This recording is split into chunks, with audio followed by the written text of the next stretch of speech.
दोस्तों नमस्कार, स्वागत है हमारे चैनल स्टडी विद आलोक में। दोस्तों आज हम लोग जानेंगे रेनबो, जिसको हिंदी में इंद्रधनुष कहते हैं।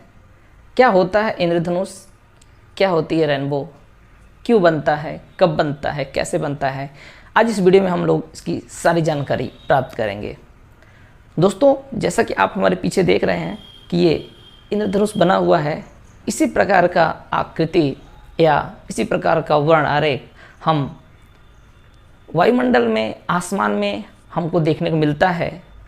लेकिन कब मिलता है? ये तब मिलता है जब वर्षा के पश्चात बारिश होती है, बारिश के बाद या फिर बादल के समय भी कभी कभी हमको ये इंद्रधनुष देखने को मिलता है। दोस्तों इंद्रधनुष क्यों बनता है? इंद्रधनुष बनने का कारण क्या है?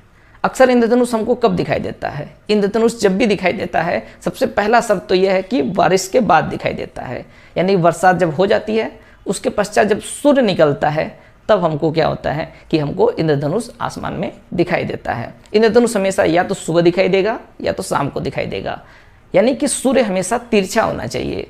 कभी भी इंद्रधनुष हमको दोपहर में नहीं दिखाई दे सकता, क्योंकि दोपहर में सूर्य सीधा आसमान में चमकता है नीचे की तरफ, और चूंकि उसकी किरण सीधे हमारे सर पे होती है, इसलिए हमको इंद्रधनुष नहीं दिखाई देता, क्योंकि सूर्य की जो रोशनी होती है वह परावर्तित नहीं हो पाती है। अतः सूर्य हमेशा सुबह या शाम को दिखाई देगा, और वो तब दिखाई देगा जब सूर्य हमारे पीठ पीछे हो। यानी कि हम अगर जिधर के मुंह करके खड़े हों, सूर्य हमारे पीछे हो और हम उसके बाद सामने से आसमान में देखेंगे, उस समय हमको इंद्रधनुष दिखाई देगा।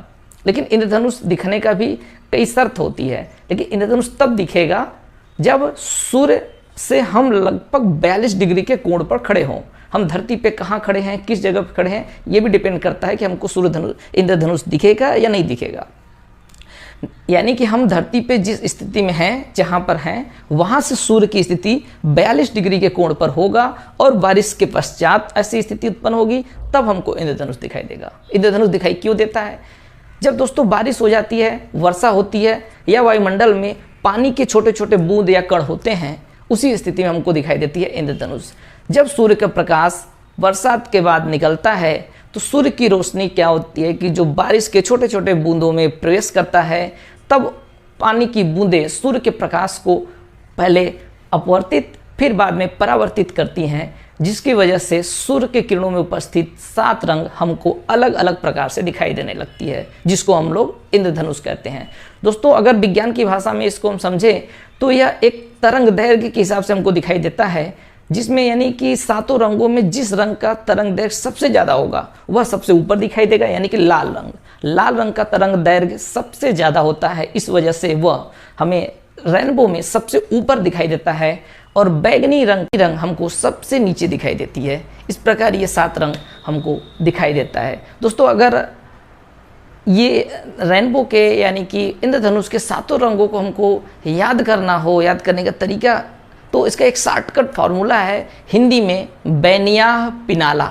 बैनियाह पिनाला, बै से बैगनी, नी से नीला, आ से आसमानी, ह से हरा, पी से पीला, ना से नारंगी और ला से लाल। यानी बैनियाह पिनाला से हम 7 रंगों को बड़े आराम से याद कर सकते हैं। इंग्लिश में इसको विव ग्योर भी कहते हैं, जो इंग्लिश के मीनिंग के हिसाब से 7 रंग आ जाते हैं। तो दोस्तों इस प्रकार हम देखते हैं कि इंद्रधनुष हमको बारिश के समय में सूर्य के निकलने के बाद सुबह या शाम की स्थिति में हमको दिखाई देती हैं, और हमेशा दिखाई नहीं देती हैं। ऐसा क्यों होता है?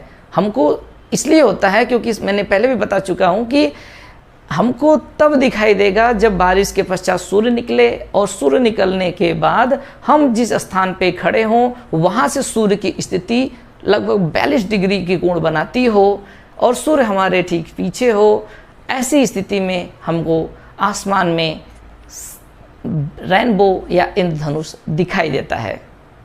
तो दोस्तों उम्मीद है आपको इंद्रधनुष या रेनबो समझ में आ गया होगा।